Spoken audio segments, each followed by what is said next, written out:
तो इस वीडियो में हम इनहेरिटेंस की बात करेंगे और इनहेरिटेंस क्या होती है, किस तरह से एक क्लास से हम दूसरी क्लास में उसके सारे एट्रीब्यूट्स और मेथड्स को इस्तेमाल कर सकते हैं। ये सब चीज़ें हम इस वीडियो में देखेंगे। सो बेसिकली इनहेरिटेंस होती क्या है। इनहेरिटेंस अगर हम इसको साफ मायनों में समझे कि भाई एक चीज़ से हम कोई चीज़ हम बोरो कर रहे हैं, लाइक एक जो बच्चा होता है वो अपने पेरेंट्स के जितने एट्रीब्यूट्स होते हैं, हेयर कलर, उनके आई कलर, हाइट, वेट, ये सब चीज़ें ना ये उनसे इनहेरिट करता है। ठीक है, तो पाइथन में भी या कोडिंग में भी, प्रोग्रामिंग में भी इनहेरिटेंस का कॉन्सेप्ट यही सेम चीज़ काम कर रहा होता है। अब मैं आपको इस चीज़ को एक एग्जांपल के साथ समझाता हूँ। लेट्स से मैंने यहाँ पे एक क्लास ली हुई है एम्प्लॉय के नाम से। ठीक है, यहाँ पे मैंने क्लास डिफाइन की हुई है एम्प्लॉय, जिसके मैंने दो एट्रीब्यूट्स लगाए हुए हैं, एक कंपनी और एक डेजिग्नेशन। ठीक है, और एक यहाँ पे मैंने उसका मेथड लिया हुआ है employ info print this is employ. ठीक है, तो ये मैंने एक मेथड लिया हुआ है और यहाँ पे दो एट्रीब्यूट्स मैंने इस क्लास के डिफाइन किए हुए हैं।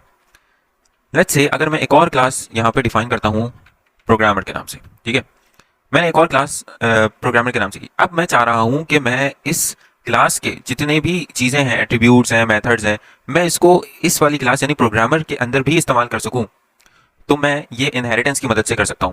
कैसे? देखो, मैं यहाँ पे सिंपल जो एम्प्लॉय क्लास है वो मैं इस प्रोग्रामर के अंदर कॉल कर दूंगा। ठीक है, तो यहाँ से अब क्या होगा कि जितने भी ये सारे हमारे पास एट्रीब्यूट्स और मेथड्स हैं वो सारे इस प्रोग्रामर क्लास के अंदर इनहेरिट हो चुके हैं। यानी अब हम इसके जरिए भी हम इसको इस्तेमाल कर सकते हैं। ठीक है, मैं इसमें इसके खुद के भी एट्रीब्यूट्स और मेथड्स में इस्तेमाल कर सकता हूँ। लेट्स से मैं यहाँ पे लिख देता हूँ लैंग्वेज में लिख देता हूँ पाइथन। ठीक है, एक यहाँ पे शो डिटेल्स नामी एक मेथड मैंने बनाया और मैं इसमें लिख देता हूँ दिस इज प्रोग्रामर। ठीक है, मैंने अब इस प्रोग्रामर के भी एक अपने एक एट्रीब्यूट और एक मैंने मेथड इसमें बना दिया। ठीक है, तो अब क्या होगा, इसके खुद के भी मेथड और एट्रीब्यूट हैं और इसने ये सारे एट्रीब्यूट और मेथड जो एम्प्लॉय वाली क्लास है वहां से भी इसने इनहेरिट कर लिए। ठीक है, अब मैं एक यहाँ पर ऑब्जेक्ट बनाता हूँ। ठीक है, ऑब्जेक्ट का लेट्स से मैंने फर्स्ट ऑब्जेक्ट बनाया ए के नाम से और मैंने इसमें एम्प्लॉय लिख दिया। ठीक है, अब मैं एम्प्लॉय वाली क्लास का मैंने एक ऑब्जेक्ट बनाया। तो सिंपल सी बात है, अगर मैं एम्प्लॉय डॉट कंपनी या इसको एक मिनट एम्प्लॉय इन्फो अगर मैं यहाँ पे कॉल करता हूँ तो मेरे पास क्या प्रिंट होगा, दिस इज एम्प्लॉय। ठीक है भाई, क्योंकि हमने एम्प्लॉय वाली क्लास का मेथड हमने यहाँ पे कॉल किया एम्प्लॉय डॉट इन्फो। ठीक है, इसी तरीके से अगर मैं एक और ऑब्जेक्ट बनाता हूँ और वो मैं बनाता हूँ प्रोग्रामर का, तो मैं प्रोग्रामर का एक ऑब्जेक्ट मैंने बनाया और बी डॉट मैंने लिखा शो डिटेल्स, तो ये आ जाएगा हमारे पास दिस इज प्रोग्रामर। ठीक है भाई, तो ये दो चीज़ें हमारे पास आ गई। पहले में मैंने ऊपर वाली क्लास का मैंने एक ऑब्जेक्ट बनाया तो हमारे पास उसका जो मेथड है वो कॉल हो गया, और मैंने फिर नीचे वाली क्लास जो प्रोग्रामर है उसका मैंने ऑब्जेक्ट बनाया और फिर उसका मैंने मेथड कॉल किया तो हमारे पास उसमें उसका मेथड कॉल हो गया। ठीक, अच्छा, अब मैं आपको एक चीज़ दिखाना चाह रहा हूँ यहाँ पे कि यहाँ पर मैं एम्प्लॉय वाला जो ऑब्जेक्ट है उसको मैं डिलीट कर देता हूँ और लेट्स से मैं सिर्फ प्रोग्रामर वाले ऑब्जेक्ट की बात कर रहा हूँ। तो प्रोग्रामर वाला जो ऑब्जेक्ट है उसमें उसके जरिए हम इस एम्प्लॉय क्लास के जितने भी एट्रीब्यूट्स और मेथड्स हैं उनको भी एक्सेस कर सकते हैं। कैसे? देखो, ये तो शो डिटेल्स जो है वो इसका अपना मेथड है। नाउ लेट्स से मैं एम्प्लॉय इन्फो को भी इससे एक्सेस कर सकता हूँ। कैसे? एम्प्लॉय इन्फो आ गया और मैं इसको रन करके दिखाता हूँ। तो ये आप देख सकते हैं कि भाई इसने एम्प्लॉय दिस इज एम्प्लॉय, यानी ये वाला जो आपका मेथड है एम्प्लॉय क्लास का, ये भी हमने इस प्रोग्रामर क्लास वाले उसके ऑब्जेक्ट से हमने यूज कर लिया। सो कहने का मकसद ये है कि जो आप दूसरी क्लास बनाते हैं उसमें आप जब एक क्लास को इनहेरिट करते हैं तो उसके तमाम जितने भी मेथड्स और जो एट्रीब्यूट्स हैं वो सारे उसमें आ जाएंगे और आप उसके जरिए से यूज कर सकते हो।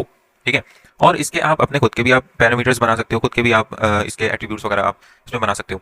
ठीक है, ये बेसिकली एक इनहेरिटेंस का कॉन्सेप्ट है। ठीक है, अच्छा, अब एक चीज़ यहाँ पे मैं एक और चीज़ बताना चाह रहा हूँ कि आप इसको चेंज भी कर सकते हो। लेट्स से आप कोई भी एट्रीब्यूट जो इसके अंदर डिफाइन है आप इसको यहाँ पर इस वाली क्लास के अंदर जो प्रोग्रामर जो इसकी चाइल्ड क्लास है उसके अंदर भी कर सकते हो। अच्छा, मैं आपको एक टर्म्स में आपको कुछ लिखकर बता देता हूँ। ये आप कह सकते हो कि ये है पेरेंट क्लास।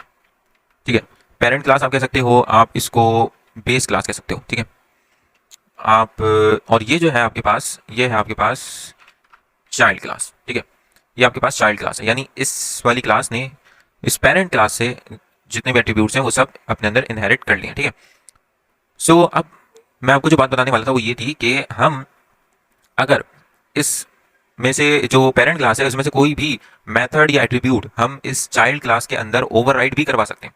देखो किस तरीके से, यहाँ पे लेट्स से मैंने यहाँ पे एक एट्रीब्यूट बनाया हुआ है कंपनी। ठीक है, यूट्यूब, मैं इसको चेंज करना चाह रहा हूँ, तो मैंने कंपनी नामी एक मैंने बनाया वेरिएबल और मैंने लेट्स से यहाँ पे लिख दिया गूगल। ठीक है, अब जब मैं इसको यहाँ पर प्रिंट करवाऊंगा, प्रिंट बी डॉट कंपनी, अब देखो मैं इसको प्रिंट करवाऊंगा तो ये मुझे क्या देगा, इसने मुझे यहाँ पे गूगल शो कर दिया। ठीक है, तो इसने क्या किया कि कंपनी जो है उसको, जो एम्प्लॉय वाली थी उसको इसने ओवरराइड कर दिया, ओवरराइड किया है उसने इसको। ठीक है, जैसे हम नॉर्मली जब प्रोसीजरल प्रोग्रामिंग जो हमारी होती है उसमें, सिंपल जो प्रोग्रामिंग होती है उसमें भी हम जब भी दो वेरिएबल का नेम अगर सेम हो तो जो रीसेंट वेरिएबल होता है, जो बाद वाला वेरिएबल होता है, वो पिछले वाले वेरिएबल को ओवरराइड कर देता है। ठीक है, इसी तरीके से अगर मैं ये जो एम्प्लॉय इन्फो है इसी नाम का अगर मैं एक और यहाँ पर मेथड बना दूं, मैं यहाँ पर एम्प्लॉय इन्फो नामी एक मेथड मैंने बना दिया और यहाँ पे मैं लिख देता हूँ, इसको थोड़ा चेंज कर देता हूँ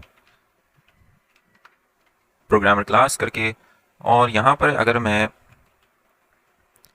बी डॉट एम्प्लॉय इन्फो करता हूँ तो ये मुझे प्रोग्रामर क्लास रिटर्न कर रहा है। क्यों? क्योंकि भाई इसने उस जो पुराना जो इसका जो पेरेंट क्लास है उसको इसने ओवरराइड कर दिया। ठीक है, सो ये बेसिक एक कॉन्सेप्ट था इनहेरिटेंस का। आई होप आपको समझ में आ गया होगा। अच्छा, ये जो पूरे इनहेरिटेंस है इसे हम कहते हैं सिंगल इनहेरिटेंस, मतलब इनहेरिटेंस की टाइप्स हैं तो उसमें से ये एक टाइप है, ये सिंगल इनहेरिटेंस कहलाती है। ठीक है, सो ये बेसिकली सिंगल इनहेरिटेंस की एक एग्जांपल है। आई होप आपको ये समझ में आ गई होगी। अगर आपको इसमें कोई प्रॉब्लम है तो आप मुझे कमेंट्स में मुझसे पूछ सकते हैं, मैं आपको वहाँ पे ज़रूर गाइड करूँगा। Thank you.